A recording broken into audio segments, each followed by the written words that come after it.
could ever have got wind of? I'm not sure, but this is not the case. It really happened in front of our eyes, and the question is what should be done in regard to it in order to avoid it in the future. It's going to be a tough struggle. There will be many tough and painful moments along the way, but I believe that if we will coordinate diplomatic, operational, intelligence, and economic activities that will not let them land at any airport and will isolate automatically any nation that is ready to host terror or support them. By doing this consistently along 6 or 10 years, we will reduce dramatically this challenge to all our way of life. Your words, Mr. Barak, are very similar to the words used to justify missile defense in the United States, which may have taken another 10 or 15 years. Here we've seen low-tech hijacked by those with evil intent. Yeah, I believe that it's, first of all, missile defense is also something which is clearly needed as long as there are stop something like this, does it? rogue states, and it should be done, and it should be deployed maybe not on national level, but only on trans-regional level to cover exactly the threat from rogue states like Iran, Iraq, or Libya. But in this area, we will suffer. It will not be so easy to go aboard an airplane in the near future, but we have no way but to stand firm facing terror. Otherwise, all our way of life will be threatened. And to stand firm means to isolate from the world every nation that is hosting them and calling every terror thug with the accurate name and be ready with all the pains that come with it to act upon our observations. What price might democracy have to pay, given what has happened in the last 3 hours in the United States, given what you're experiencing now in Israel, in the center of Jerusalem, from your own citizens now, with the bombing over the weekend? There is no shortcuts. You know, our civilization is already highly vulnerable. Look at the entrances into the gates of boarding airplanes. It's a situation where it's not easy. Every simple step, crossing borders or going on a plane or on a ship, will become more complicated. But at the same time, it's a time to identify. There are no more than 5 or 6 countries in the world which are directly or indirectly responsible for hosting terror. There are no more than 10 or 15 terror thugs in the world. All the organizations are well known. The MI6 know all the information, the CIA knows, the Mossad knows it, and the same, the ZM Bureau, the band. And it's time for action. Facing such an attack, we cannot but act. And these terror thugs and rogue leaders are highly skillful in identifying the slightest cracks in the will of power or power of will of the leaders of the free world. But let me press this point about democracy and the price democracy may have to pay, because you know very well that many passengers in the United States have long expected to be able to walk into an airport, get on a domestic aircraft unhindered within about 10 minutes of the plane taking off. Yeah. They expect that as a free country. And it's a part of the problem that we have in a world which is so turbulent that we won't be able to isolate our advanced way of life from what happens around. And it's a time to launch a operational, concrete war against terror, even if it takes certain pains from the routine activities of our normal society. Now, Mr. Barak, you have deep problems, great attention in the Middle East at the moment, but you've used there a war against this kind of terrorism. What can be done? Because the great thing that is talked about by people like you, diplomats, politicians, world leaders, is preventing conflict before it happens. When you talk about a war, how do you take a war or a challenge or a struggle to those who are determined, through 3 or 4 people only today, to hijack 4 planes at least, as we know, hit the Pentagon, hit the World Trade Center, try and hit, we believe, somewhere else? How do you take a war to 4 people? I spent decades struggling terror, almost, with my 10 fingers, together with a lot of colleagues all around the world. I believe that the world intelligence community, in a concerted effort, can identify within few months the sources of this terror. They can identify the places where they are deployed on Earth.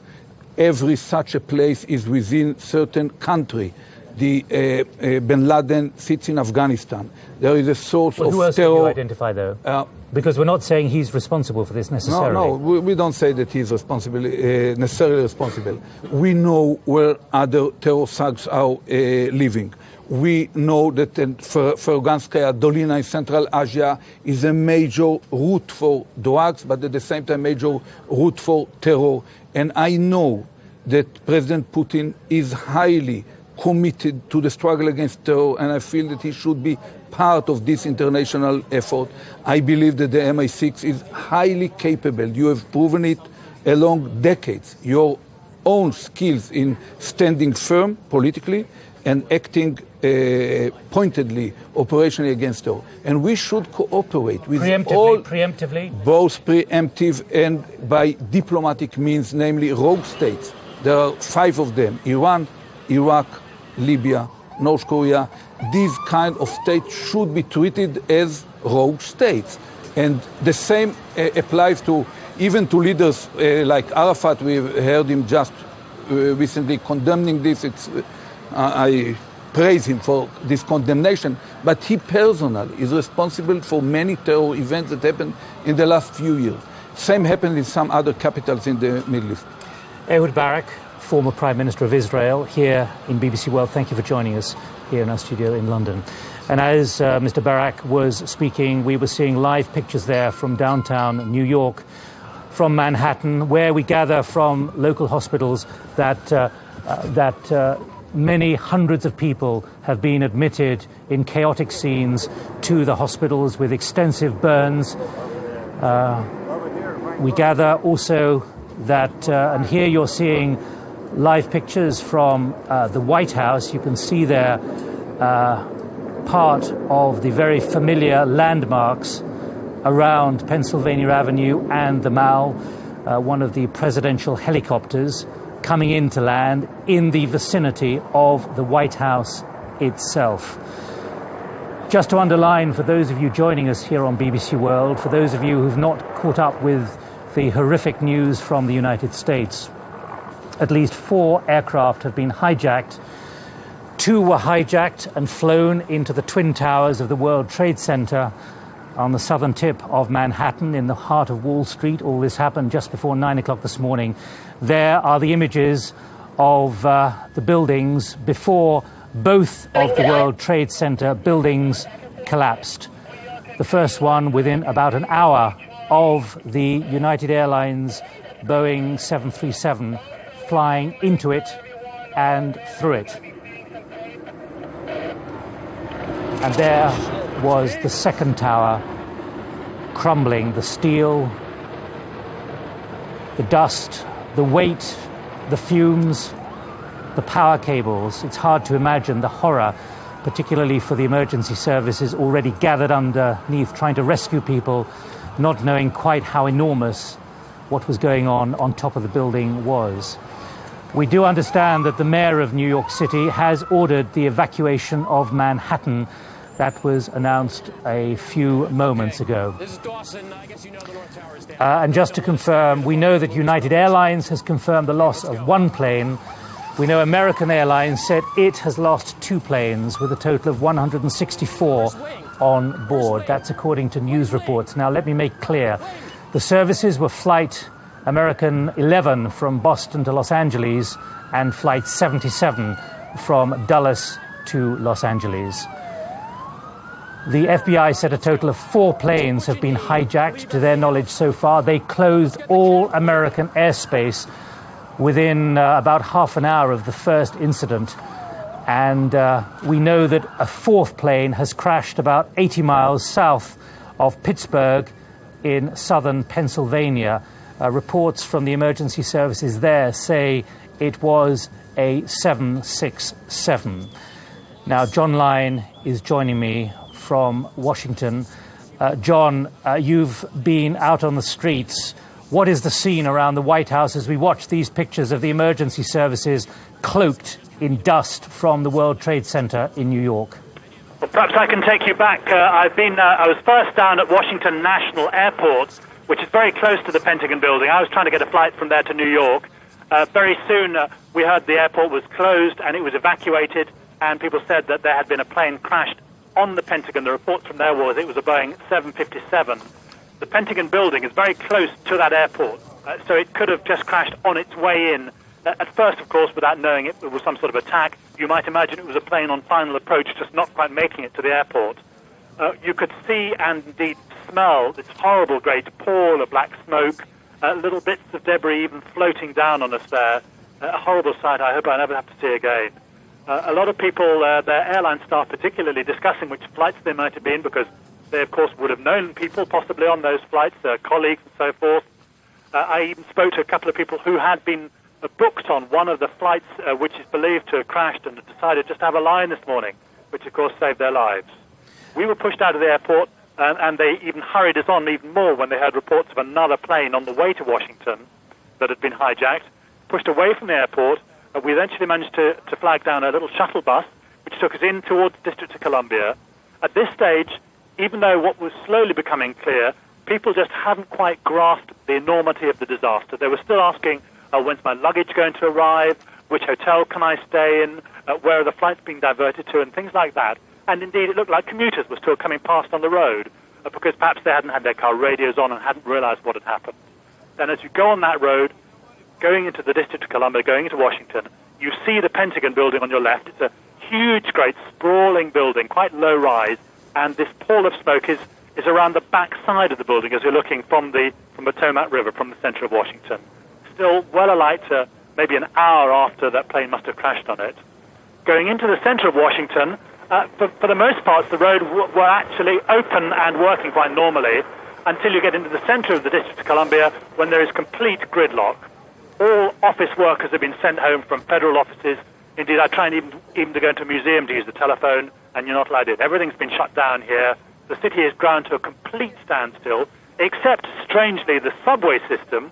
I'm in an underground station. You may be able to hear the trains still running, perhaps usefully because it's about the only way to get around here. And so right in the core of this city, perhaps in the epicenter almost of the disaster, a strange air of normality. There's people actually walking in the Mall, the central green swathe in the middle of Washington, and people are walking around. There's still some tourists with their little backpacks and so forth, not quite knowing what to do with themselves. John, as I'm talking to you, we're looking at video. I can't quite work out where it is. I suspect it's in New York, judging by what you've been saying. But in that ride back from National Airport, Ronald Reagan Airport, how would you say the city is coping with it? Because in the end, they have been deeply worried about terrorism, and they have taken certain measures with bollards and other big preventative devices around the city centre for several years now. Well, the word certainly seems to be getting round very quickly. The main problem is once everybody gets in their cars in this city, inevitably there is gridlock. Perhaps eventually they're going to have to think of some way of cutting down the number of cars on the road within these disasters. Inevitably, you have single people individually getting into their cars, and the whole place grinds to a halt. We have, incidentally, on the local radio stations here, and I don't know if you've heard at your end yet, reports also that a bomb or a car bomb may have gone off outside the State Department, which is at the far end of the Mall from the Capitol building, quite close to the Potomac River. I haven't heard that confirmed. Obviously, I'm out on the street and can't speak to the police, but that is the word from security sources quoted on the radio here. All those buildings, particularly the State Department, have bollards and barriers so that anybody attempting to car bomb them has to park quite a distance from the building, so the impact of the blast is reduced. So we'll have to wait and see what's happened there, whether that has indeed happened. John Lyon, our correspondent in central Washington, D.C., speaking to us from a subway station, one of the few things that's now working. And as he was speaking, we were seeing earlier images shortly after the United Airlines plane hit one of the Twin Towers just before about 10 to 9 local time, New York City time, in the height of the rush hour. Both those towers you can see before you now on the screen believe it or not, for anyone who's just tuning in, have now collapsed following what has really been an unreal 3 hours, both in New York City and in Washington. Let me just, as we look at those images of the two towers before they collapsed, one about an hour after the incident, one about an hour and 40 minutes after the incident, that there are 4 planes which have been hijacked. That's been confirmed by the American authorities. The American Federal Aviation Authority has shut down American airspace and did so shortly afterwards. Canada has also shut its airspace, according to Ottawa. And a 4th plane, after these twin towers were hit by 2 planes, and a 3rd plane was flown directly into the outer perimeter of the Pentagon, which is across the Potomac River from Washington. A 4th aircraft, believed to be a Boeing 767, crashed about 80 miles south of Pittsburgh in South Pennsylvania. Now, I'm giving you information simply as it comes in, without any suggestion of attribution or pointing finger, but just to report that Afghanistan's Taliban ambassador to Pakistan has condemned all the attacks within the last few minutes. These are the pictures of the Pentagon. Let's now go to Boston, to a public security official. 2 planes took off from there and were flown into the World Trade Center. Let's listen to his remarks. That's outside of the scope of the airport's responsibility. We're leaving it up to the FAA to conduct that activity. Joe, what is the code Fort Knox? We have reports of employees screaming Fort Knox around the airport at the time that the planes went into the World Trade Center. That, I don't know what that means. Doesn't have any connotation here at Logan Airport. What about planes that are flying in here? Are they being rerouted somewhere else? Aircraft were flying into Logan Airport. We did take some arrivals, but now since the airport is shut down, these flights will be diverted to Canada. They're not taking flights either. Are you screening passengers who were let off their airplanes through the terminal? You said you moved them to another area? We've moved them to another area, yes. Where are they now, and are they They're being directed to seek either public transportation or their own transportation out of the airport. before they were removed? This guy's name is Joseph. Leaving the airport? No. How long do you anticipate the airport to be closed? It's indefinite at this time. We'll be meeting with the FAA. We'll be conducting an analysis of our intelligence that we have. We'll make a determination later on this afternoon. Can you detail some of your security measures? Pardon me? Can you provide further details on the security measures? I can just tell you briefly, we have shut down the security checkpoints. We've moved everyone away from the boarding gate areas. We've increased police presence dramatically. We've requested additional state police be sent to the airport. And we've shut down some construction activities around the airport. Flight from Boston to is another flight from Boston to Los Angeles missing? I can't confirm or deny that right now. Is there anything unusual about the boarding procedure of this American flight this morning? I don't have any reports that would say same. Are you investigating breaches of security? How are you getting to the bottom of this hijacking? I can tell you we have an ongoing investigation right now. Just an initial investigation. It's being conducted with Massport, Massachusetts State Police, and the FBI. What do you know about United Airlines Flight 175, which is unaccounted for right now and came out of Boston? I don't have any, I can't confirm or anything or deny anything on that particular flight. No, they have not. Joe, did Flight 11 leave on time? Were there any delays? And was there any conversation between the pilot and the tower that seemed unusual? Flight number 11 left at 7:59. I believe it was on time, and everything went as scheduled when it left Logan Airport. How many people were on board? I don't have a passenger count right now. Are you aware of any communications from the pilot? No, I'm not. Would its flight path to L.A. normally have taken it south or towards New York, southwest? I can't answer that. I don't have any information on that flight path. When did the tower here detect that there was something wrong? Again, I don't have that specific information. Where was the plane before it was in Boston? I don't know. You know what time this United flight left? I have no information on the United flight right now. How unusual would it be for a plane to fly Again, I'm not familiar with the particular flight patterns they may have filed. Was it a non-stop flight to Los Angeles? I believe it was. What time, sir, were the flights stopped at Logan? You know? What? At what time? What time was the airport shut down? I believe we shut the airport down to arriving flights somewhere around 9:15, and departing flights shortly after that. And what happened to the flights that were in the air? Where were they They were diverted? diverted to other airports. How long will the airport be shut? How long will Again, we're going to assess all the measures that we've taken. We want to, obviously, the safety and security of anyone who works here at the airport, any of our passengers, is a top priority. Do you have a lot of baggage that hasn't been claimed, or do you allow people to claim that baggage at this point? That's an airline decision, yes. Do you know where that plane came from, sir? Do you know where the plane came from? I do not. Joe, can you explain what's going to be going in the terminal, in American Airlines? James Lawless, a public security official Well, at security- Boston's Logan Airport, from which It's a collaborative effort. two of the aircraft involved in the horrendous events of the last 3 hours took off. Now, let me just clarify, because it is getting quite difficult to work out which plane has been involved in which incident. We can confirm that American Airlines have publicly said that they have lost two aircraft. One was Flight 11, which was flying from that airport, Logan, to Los Angeles. It had 81 passengers, 9 flight attendants, and 2 pilots on. That was a Boeing 767.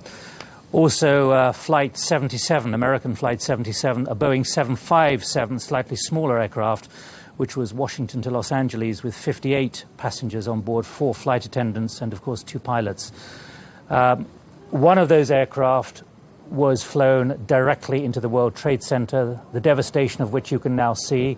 A second United aircraft, also we believe flying out of Boston, was also flown directly into one of the towers.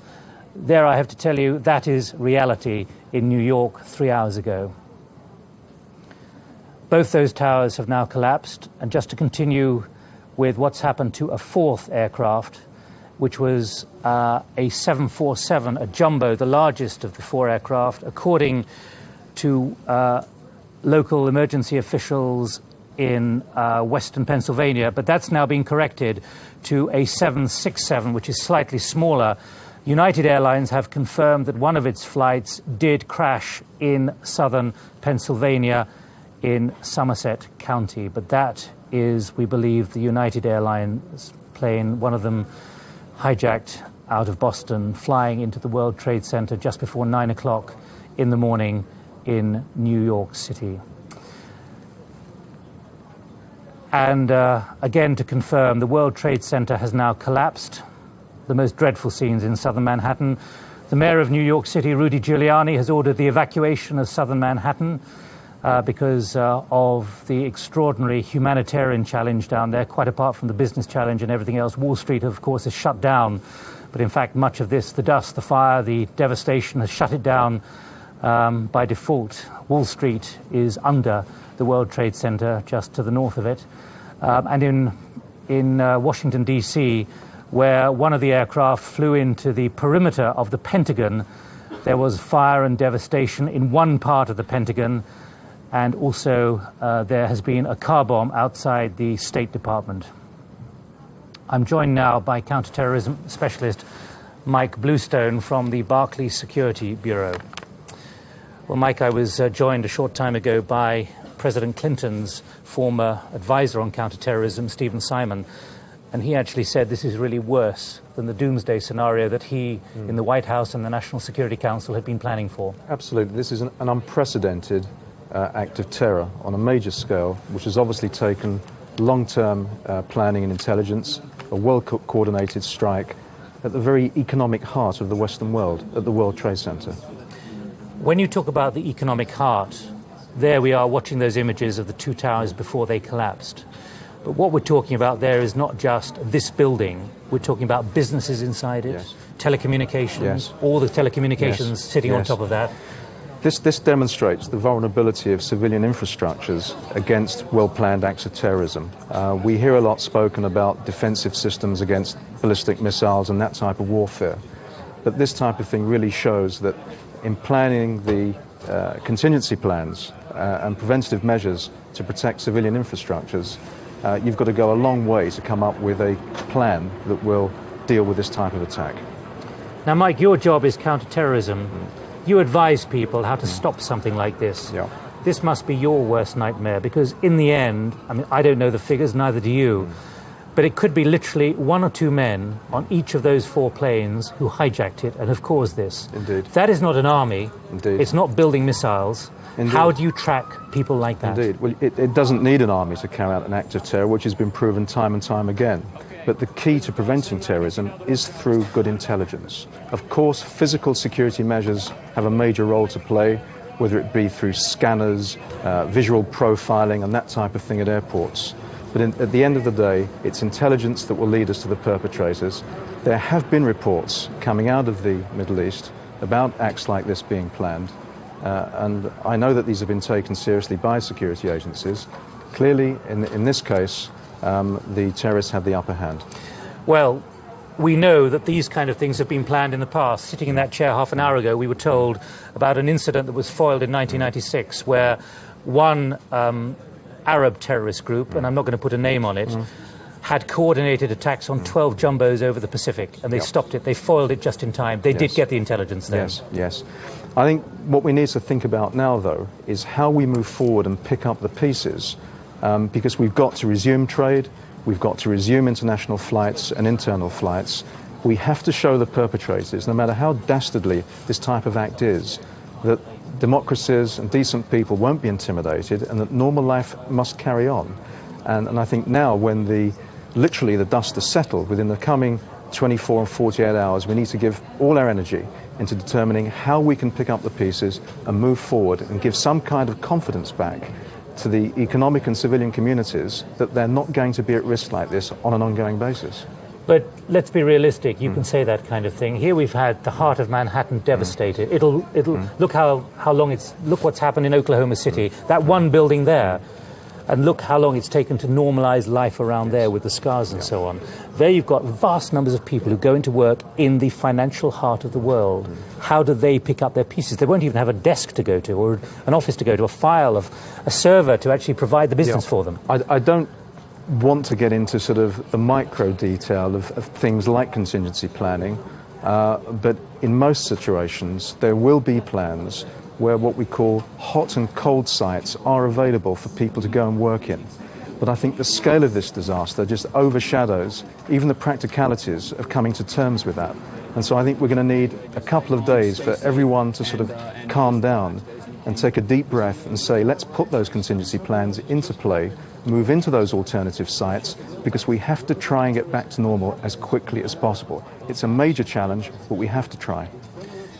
But we've not just had this. We've had the Khobar Towers in Saudi Arabia. We had the USS Cole almost a year ago, October the 12th last year. We then had in 1998 Nairobi and Dar es Salaam.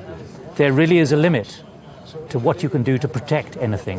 Of course there is. Of course there is. There's no such thing as 100% security and never will be.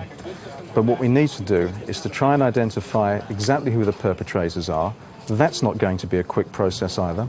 I don't think we can attach too much importance to the claims by the various groups that claims have perpetrated this act. There'll be claims and denials and counter-denials. It's going to take some time before we can actually identify who carried this out and what in fact their aims are, because what political benefits is anyone going to get out of this? But who do you target? In the end, the American attack on the pharmaceutical factory in Khartoum achieved nothing. I don't think that there can be that kind of retaliation in the light of the scale of this. It's got to be a much cooler, longer-term planned response until all the facts are known. I think a knee-jerk response just won't achieve anything. Well, Mike Bluestone, counterterrorism expert, thank you very much indeed. For the moment, we're watching pictures, I think recorded pictures from southern Manhattan of the events which began just over 3 hours ago. There we have one of the towers of the World Trade Center falling, collapsing, disintegrating. Dust, all of what it took years to build, coming down in seconds, following the building being hit by 2 hijacked aircraft. That is the scene in the south of Manhattan in New York City.